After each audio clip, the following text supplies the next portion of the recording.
Anguttara Nikaya is the fourth of the 5 Nikayas in the Sutta Pitaka, or the basket of discourses. This Nikaya is essential to the practice of Buddhism as it outlines the psychology and ethics of the Buddhist religion. The Anguttara Nikaya illustrates the indispensable features of the Dhamma, the teachings of the Buddha summed up by the Four Noble Truths.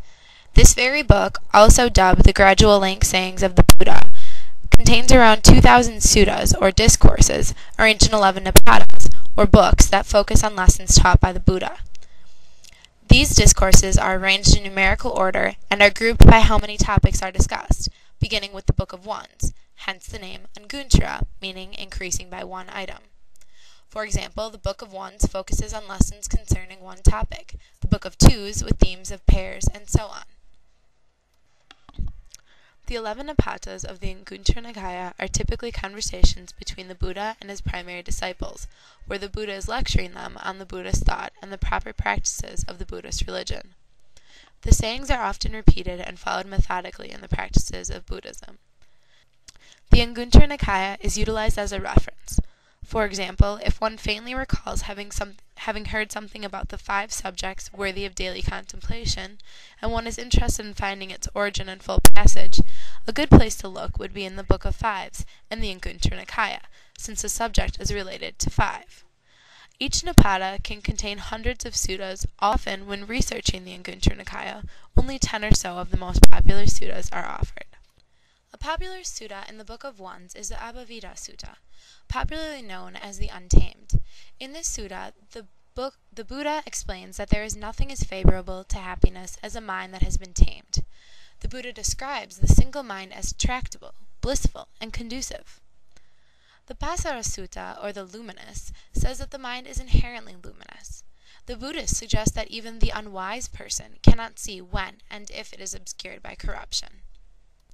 The Book of Twos begins with the Nayata Sutta, a meaning to be inferred. This contains 2 short messages reminding us not to misquote or misrepresent the Buddha's teachings. Furthermore, in the Vijbhaya Sutta, a share in clear knowing, it is described how tranquility, shamatha, and insight, vipshana, are both needed to abandon passion and ignorance. This concept of shamatha and vipshana are in conjunction with the final step of proper concentration in the Buddha's Noble Eightfold Path. In the Book of Threes, in the Sutta Chana Sutta, or to Chana the Wanderer, Ananda, the Buddha's not-too-bright cousin and monk confidant, instructs China on how to abandon the mental tarnishings of passion, aversion, and delusion. The Buddha's lectures continue in the Shikha Sutta, or the Trainings, where he summarizes the 3 aspects of the Dhamma practice, or the building blocks of the caused world, that are to be developed. These 3 trainings, as they are called, are heightened virtue, heightened mind, and heightened discernment. The discussion of the Dhamma is continued in the Book of Threes with the Dhamma Niyama Sutta, the orderliness of the Dhamma. This sutta explains that whether or not there is a Buddha in the world, the 3 characteristics of existence, impermanence, no self, and stress, still exist. These 3 concepts are also known as the 3 seals of Buddhism, and are necessary in the understanding and acceptance of the Dhamma. Shanga Sutta of the Book of Fours, in English the Bonds of Fellowship, is a sutta in which the Buddha explains what holds a family or any community together. They include generosity, kind words, beneficial help, and consistency. On the opposite spectrum, in the Abhaya Sutta, Fearless, the Buddha speaks to Janusini on being afraid of death. The Buddha describes 4 types of people who fear death, and then finally outlines one who does not. Those who are fearful of death are the people who fear losing their sensual pleasures, such as desire and passion.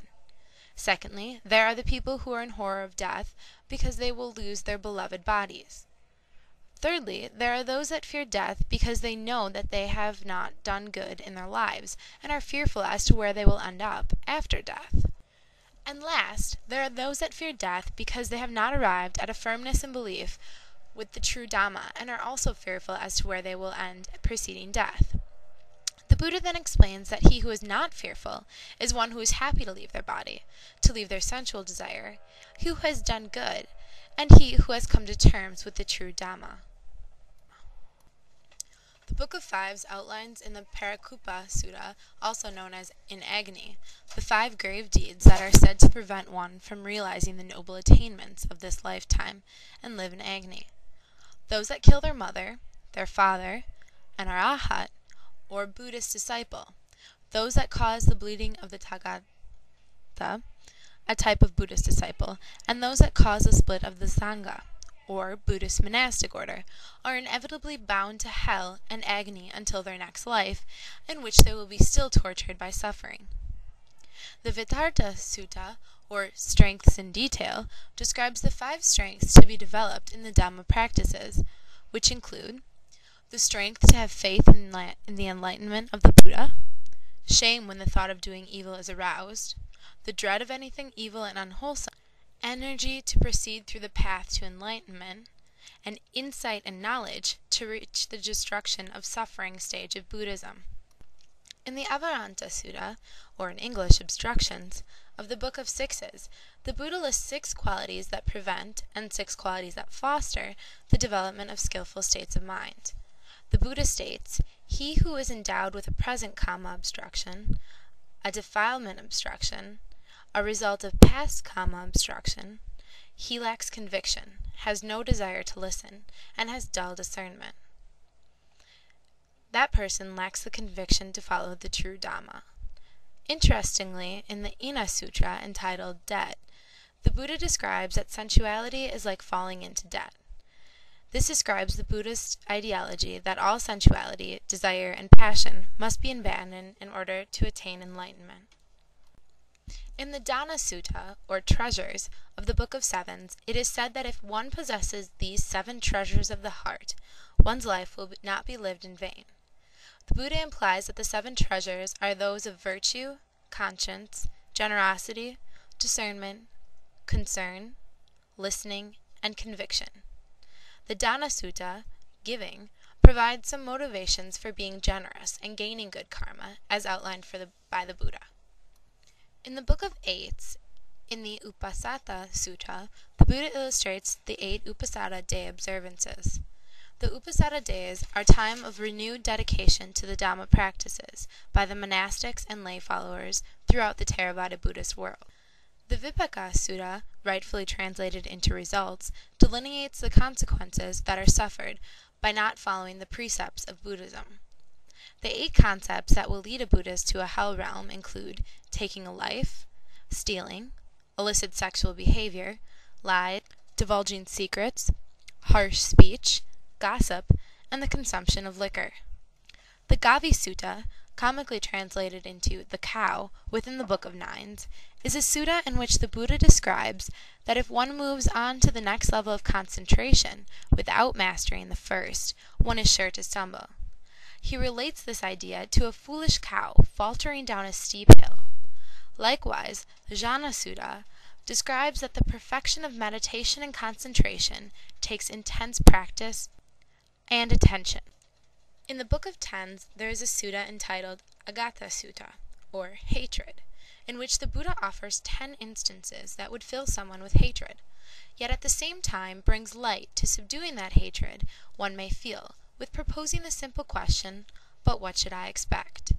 For example, the Buddha offers that by thinking he is doing me harm, then following the thought with, but what should I expect, one subdues the hatred for the person that is causing the harm. The final Nipata of the Anguttara Nikaya is the Book of Elevens. Here, in the Metta Sutta, also known as goodwill, the 11 benefits that can arise out of metta, or goodwill meditation, is provided by the Buddha. The 11 benefits are outlined as follows. One sleeps easily, wakes easily, dreams no evil dreams. One is dear to human beings, dear to non-human beings. The devas protect one. Neither fire, poison, nor weapons can touch one. One's mind gains concentration quickly. One's complexion is bright. One dies unconfused, and if penetrating no higher, is headed for the Brahma worlds. The Brahma